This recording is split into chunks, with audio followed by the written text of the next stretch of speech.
Friends, आज मैं आपको बताऊंगी कि फ्रैक्शन क्या होता है। आपको दिख रहा होगा, मैंने ऑलरेडी क्वेश्चन लिखा होगा, व्हाट इज फ्रैक्शन। आप जो सोच सकते हो सोचो और मुझे कमेंट बॉक्स में बताओ कि फ्रैक्शन आपके अकॉर्डिंग क्या होता है। और मैं आपको बताती हूँ मैथ के लैंग्वेज में फ्रैक्शन का मतलब क्या होता है।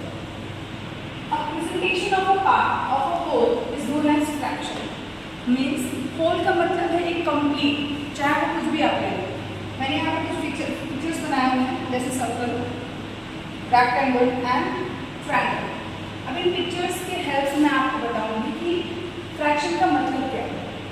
ये एक कंप्लीट आपको सर्कल लिखा होगा, ये कंप्लीट रेक्टेंगल है एंड इट्स ट्रायंगल। इसको मैंने ऑलरेडी डिवाइड कर रखा है। जब हम इसको डिवाइड करते हैं, ये आपके ऊपर है कि आप इसको कितने पार्ट्स में डिवाइड करते हैं। किसी भी चीज़ को जब उसको हमको एक पार्ट लेना होता है, यानी कि उसको हाफ करना होता है, 1/3 आप बोल सकते हो, 2/3 बोल सकते हो, उसको हम फ्रैक्शन बोलते हैं। मतलब एक कंप्लीट किसी भी चीज़ का एक हिस्सा ले लेना क्या होता है, फ्रैक्शन। अब देखो, पहले मैंने यहाँ पर लिखा हुआ है हाफ। अब ये एक पिक्चर है, इसको आपको ऐसे रिप्रेजेंट करना है जैसे कि ये हाफ आपको शो करेगा। तो ये सर्कल है, इसको हमको इक्वल 2 पार्ट्स में डिवाइड करनी पड़ेगी। हाफ का मतलब है 2 इक्वल पार्ट्स, चाहे वो सर्कल हो, रेक्टेंगल हो, ट्रायंगल हो या कोई भी चीज हो। मैं आपको बताती हूँ।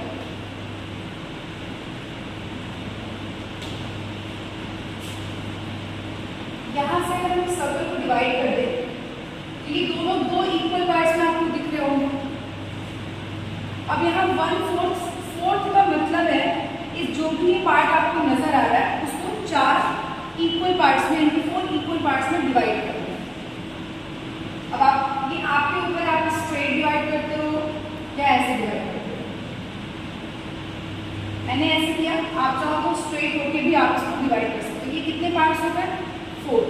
अब 2/3 मैंने ऑलरेडी इस ट्रायंगल को 3 पार्ट्स में डिवाइड किया हुआ है, आपको दिख रहा होगा। लेकिन ये अभी भी बता नहीं रहा है कि हाफ है, तो उसके लिए हमें इसको शेड करना पड़ेगा। जैसे मैंने कोई कलर ले लिया और इस पार्ट को जब तक हमें वैसे शेड करके नहीं दिखाएंगे, ये हाफ प्रेजेंट नहीं करेगा। इसको अच्छे से इसमें कलर ऑप्शन करना है। मतलब जो शेडेड पार्ट है वही आपको बताता है कि ये फ्रैक्शन है।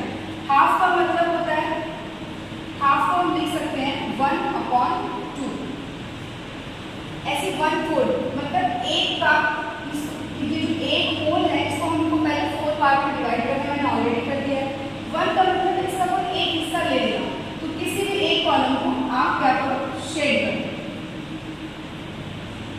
ओके, ये जो शेडेड पार्ट है यही फ्रैक्शन आपको रिप्रेजेंट करता है। और 1/4 को लिखेंगे कैसे, 1/4। ओके, इसको जब हम पढ़ेंगे मैथमेटिकल कॉन्सेप्ट में तो इसको हम बोलते हैं 1/4। अब ऐसे ट्रायंगल है, 3rd हमने ऑलरेडी इसको 3 पार्ट में डिवाइड कर रखा है और इसी 2 पार्ट्स को हमको शेड करना है। तो 1 एंड ये 2। ठीक है, आप कोई भी पिक्चर ले सकते हो, ये आपके ऊपर है कि आप कौन सा पिक्चर सिलेक्ट करो। मैं आपको सिर्फ एग्जाम्पल बता रही हूँ। अब 2/3 को हम लिखेंगे कैसे फ्रैक्शन फॉर्म में, तो नीचे वो नंबर लिखते हैं डिनोमिनेटर में कि आपने इसे कितने पार्ट्स किए हुए हैं। तो इसके 3 पार्ट्स हैं और ऊपर शेडेड पार्ट, हमने इस 3 हिस्से में से सिर्फ 2 को शेड किया है, ऊपर हम 2 लिखेंगे। इसको हम पढ़ेंगे 2/3। ओके, इस तरह से भी आपको रिप्रेजेंटेशन, आपके क्वेश्चन इससे बन सकते हैं कि आपको फ्रैक्शन दे देंगे और आपको बोलेगा कि इसको रिप्रेजेंट करके बताइए। कोई भी पिक्चर बनाइए और उससे आप ये शो कीजिए कि ये फ्रैक्शन जो है, ये शेडेड पार्ट इस फ्रैक्शन को फुलफिल करता है। ओके, ये पिक्चर्स जैसे मैंने सेट किया है, आप ट्राई करो और अगर कोई डाउट होता है तो आप मुझे कमेंट्स में बताना। इससे रिलेटेड मैं कुछ क्वेश्चन लेकर आई हूं आप draw the figures which show the given shaded fraction. आपको कोई ऐसा फिगर ड्रॉ करना है जिसको आप रिप्रेजेंट करते हो इस फ्रैक्शन के इक्वल। जैसे 3/4 है, मैंने आपको बताया कि ये जो 4 है वो किसी भी चीज को आपको, जैसे आप स्क्वायर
11/3।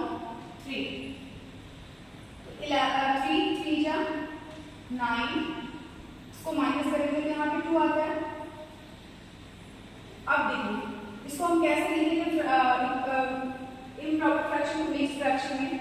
ये जिससे हमने डिवाइड किया है उसको हम डिनोमिनेटर में लिखेंगे, जो ये कोशेंट है उसको हम यहाँ साइड में लिखेंगे, और ये जो रिमाइंडर हमारा बचा हुआ है इसको ऊपर लिखेंगे। जब हम इसको वापस से चेंज करेंगे तो हमें ये जो फ्रैक्शन हमारा है वो मिल जाएगा। जैसे अब ये जो 3 और 3 है इनका आपस में मल्टीप्लाई करते हैं तो 3 3 जा 9। अब ये 3 और 2 है इनके बीच में एडिशन का रिलेशन है तो 3 × 3 9 + 2 11। जब हम इसको वापस नॉर्मल फॉर्म में लिखेंगे तो ये 11/3 हो जाएगा। सेम ऐसे ही 30 नेक्स्ट क्वेश्चन आप बताएं। 35 को आप 3 से डिवाइड करो। 3 1 जा 3 5, 3 1 जा 3। यहाँ पे भी आप देखोगे तो रिमाइंडर 2 आपके पास है तो नीचे क्या होगा, वो नंबर जिससे हम डिवाइड कर रहे हैं 3 कोसेंट साइड में और रिमाइंडर 2। इस तरह से आप इम्प्रॉपर फ्रैक्शन को मिक्स्ड फ्रैक्शन में चेंज कर सकते हो, और इसका अगर आपने उल्टा कर दिया तो मिक्स्ड फ्रैक्शन से इम्प्रॉपर में आप चेंज कर सकते हो। एक बात का ध्यान हमेशा रखना, अगर कभी भी क्वेश्चन आता है कि क्या प्रॉपर फ्रैक्शन को मिक्स्ड फ्रैक्शन में चेंज कर सकते हो, इसका आंसर नो होगा, क्योंकि मिक्स्ड फ्रैक्शन में होने के लिए न्यूमरेटर जो है वो हमेशा ग्रेटर होना चाहिए एज कंपेयर टू डिनोमिनेटर। अब यहाँ 2 क्वेश्चंस मैंने कर दिए हैं, आप इनको सॉल्व करने की कोशिश करना। देखिए बेटा 2 क्वेश्चन मैंने कर दिया, 2 क्वेश्चन आप ऐसे करने की कोशिश करो। अगर इसके बाद भी कोई प्रॉब्लम होता है तो आप कमेंट सेक्शन में मेरे को पिन करके मैसेज कर देना, मैं उसका आपको रिप्लाई कर दूँगी। इसके बाद जो नेक्स्ट टाइप है वो मैं आपको बताने वाली हूँ इक्विवेलेंट फ्रैक्शन। इक्विवेलेंट फ्रैक्शन क्या होता है?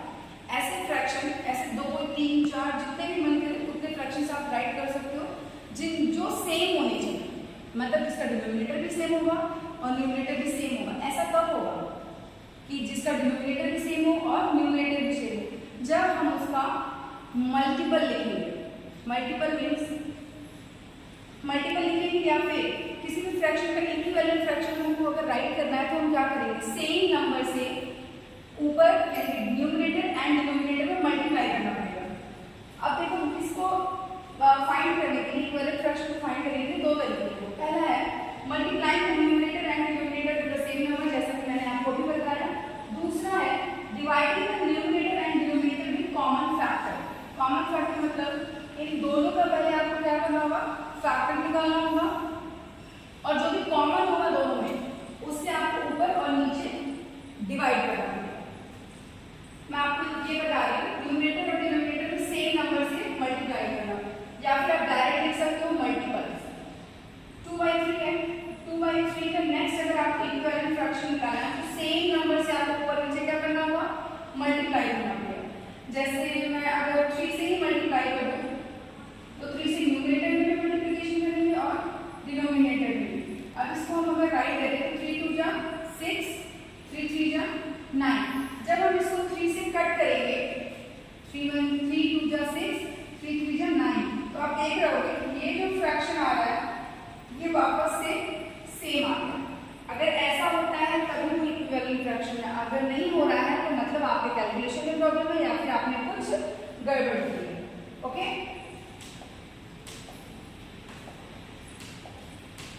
तो फर्स्ट जो इसका है इक्विवेलेंट फ्रैक्शन ऑफ 2/3 का 2/3 का फर्स्ट इक्विवेलेंट फ्रैक्शन क्या हो जाएगा, 6/9। आपने पहले क्या किया, इसमें 3 से मल्टीप्लाई कर दिया।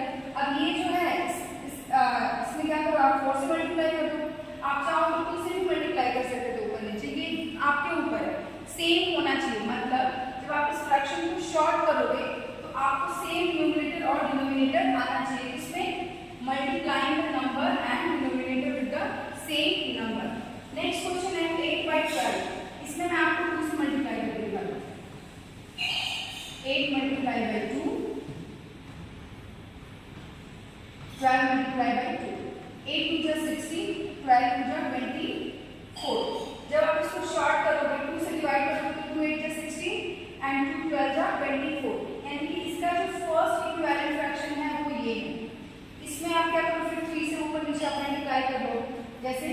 इसमें अगर आप फिर से आपने इसमें अगर आपने फिर 3 से मल्टीप्लाई कर दिया तो जो नेक्स्ट नंबर आएगा वो क्या होगा आपका इक्विवेलेंट फ्रैक्शन होगा 8/12। ठीक है, अब आते हैं, अब इसको मल्टीप्लाई कर लो 48/72, यानी कि ये जो है वो आपका सेकंड इक्विवेलेंट फ्रैक्शन है 8/12। अब इसका जो पार्ट है वो है divided in numerator and denominator with common factors. Common factor मतलब कि ऐसा नंबर जो इन दोनों में दिखे। फैक्टर हमेशा ये जो नंबर है इनसे छोटा होगा। तो अगर 2 का फैक्टर देखोगे लिखोगे तो 1 एंड 2 होगा। ठीक है, और 4 का 1 2 4। अब इसमें आपको कॉमन क्या दिख रहा है 2, तो आपको क्या करना पड़ेगा 2/4 में ऊपर नीचे न्यूमरेटर एंड डिनोमिनेटर में आपको क्या करना पड़ेगा 2 से मल्टीप्लाई करना है। 2/4 multiply by 2 multiply by 2, 2 to the 4 4 to the 8, यानी कि 2/4 का जो फर्स्ट इक्विवेलेंट फ्रैक्शन होगा वो 4/8 होगा। ठीक है, इसके बाद आप चाहो तो इसका टेबल आप कर सकते हो। अभी 2 से मल्टीप्लाई किया, फिर 3 से मल्टीप्लाई करो, फिर 4 से मल्टीप्लाई करो, सेम 10/5 से। तो अगर इसका फैक्टर लिखोगे तो इसका होगा फैक्टर 1 2। फैक्टर मतलब ऐसे नंबर्स जो इन नंबर्स को कंप्लीटली डिवाइड कर दे, 2 देन 4 नहीं देन 5 एंड 10। लार्जेस्ट फैक्टर किसी भी नंबर का वो नंबर खुद होता है, अपने आप में ही वो नंबर इटसेल्फ होता है। 5 का फैक्टर होगा 1 एंड 5।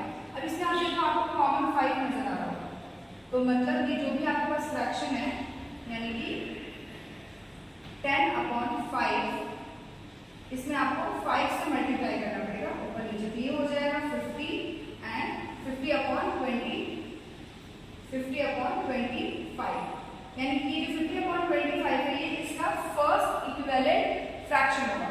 अभी आपने 5 से मल्टीप्लाई किया, आप और भी कर सकते हो। अगर आपको ये बहुत टफ लग रहा हो तो आप इसको लेके भी आप इक्विवेलेंट फ्रैक्शंस निकाल सकते हो। अगर आपको कोई डाउट है तो आप मेरे को प्लीज कमेंट सेक्शन में मेरे को बता दें। चलो, बेस्ट ऑफ लक।